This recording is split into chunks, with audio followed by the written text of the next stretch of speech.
Rekonstruksi adegan pembunuhan anggota TNI Serka Richard Lodowijk Baransano, seorang anggota TNI yang bertugas sebagai Batim Intel Korem 172 PWY Korem 172 PWY berlangsung di Kafe Sisil Sentani Distrik Sentani Jayapura, Papua, Senin 7 Mei 2025. Saat pelaksanaan rekonstruksi terjadi protes dari keluarga lapangan. Rekonstruksi yang meragakan 40 adegan dimulai dari cekcok yang terjadi di dalam kafe hingga lokasi mayat tergeletak. Untuk informasi lebih lengkap ya, kita telah terhubung bersama wartawan kami dari Tribun Papua, Putri Nurjana Purita. Rekan Putri, silakan laporan Anda. Baik rekan Alinda dari Kabupaten Jayapura, Provinsi Papua melaporkan terkait rekonstruksi adegan pembunuhan anggota TNI, Serka Richard Lodowijk Baransano, seorang anggota TNI yang bertugas sebagai Batimintel di Korem 172 garing PWY berlangsung di Jalan Hawaii, Kafe Sisil di Jalan Hawaii, Sentani, Distrik Sentani, pada Senin kemarin tanggal 7 Mei 2025. Rekonstruksi digelar oleh tim gabungan dari Polres Jayapura dan juga Pomdam 17 Cendrawasih. Rekonstruksi ini dilakukan oleh 3 orang tersangka yakni IA, IH, dan PDK.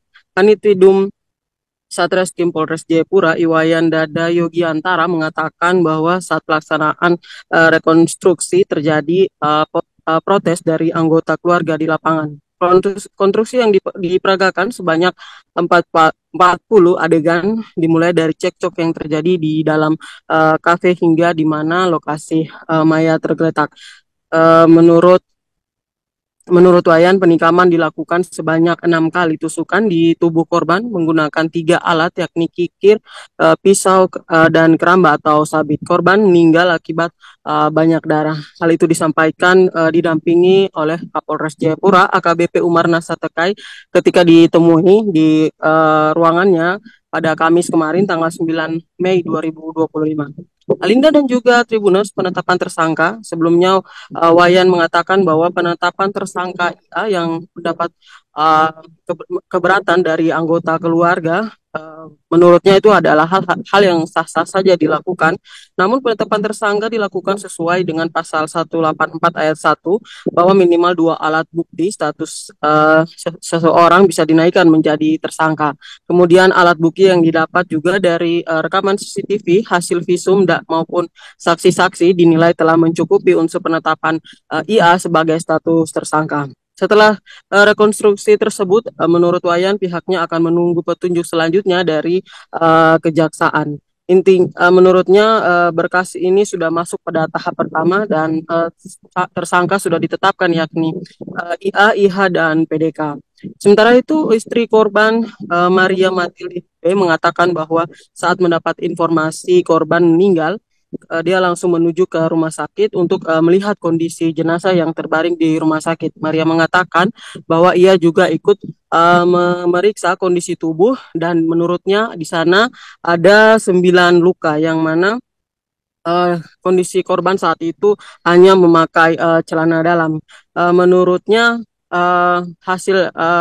hasil pemeriksaan itu dia memeriksa bahwa pada saat jenazah terbangking di rumah sakit itu kondisinya tidak dalam dipengaruhi oleh minuman alkohol. Maria juga meminta untuk polisi mengungkap siapa saja yang bersama korban pada saat kejadian. Karena menurutnya waktu saat korban keluar dari rumah itu meminta izin akan bersama dengan rekan-rekannya. Sementara itu Kanit Pidum Satreskrim Polres Jayapura Iwayan Dada Yogiantara kembali mengatakan bahwa adanya permintaan pemeriksaan terkait oknum yang bersama korban, namun dia menimpali bahwa pada saat kejadian rekan korban berada di dalam room dan juga tidak terekam oleh CCTV. Wayan mengatakan soal tudingan oknum yang keluar dari Cafe Sisil menggunakan kendaraan dengan tujuan menuju ke Polsek untuk meminta bantuan karena jalan di depan Cafe Sisil itu harus memutar dan melewati lokasi kejadian tersebut.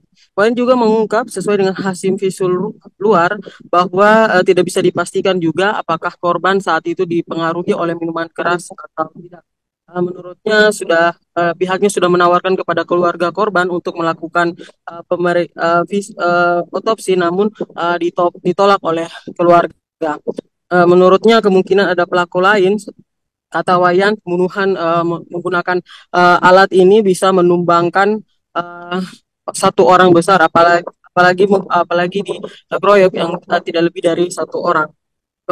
Wayan juga mengatakan bahwa kasus pembunuhan ini tiga tersangka ini dikenai oleh pasal 70 ayat 2 ke 3 KUHP dengan ancaman 12 tahun penjara. Demikian Alinda, kembali ke studio.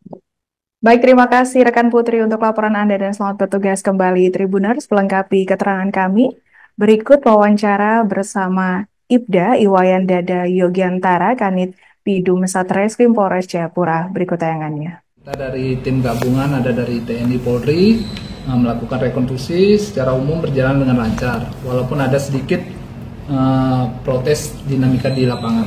Adegan yang diperagakan sekitar 40 adegan, mulai dari terjadinya cekcok di depan kasir Cafe Sisil sampai di luar jenazah tergeletak di jalan.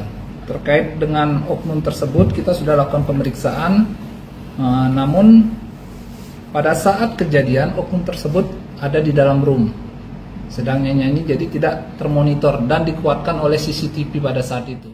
Download Tribun X sekarang, menghadirkan lokal menjadi Indonesia.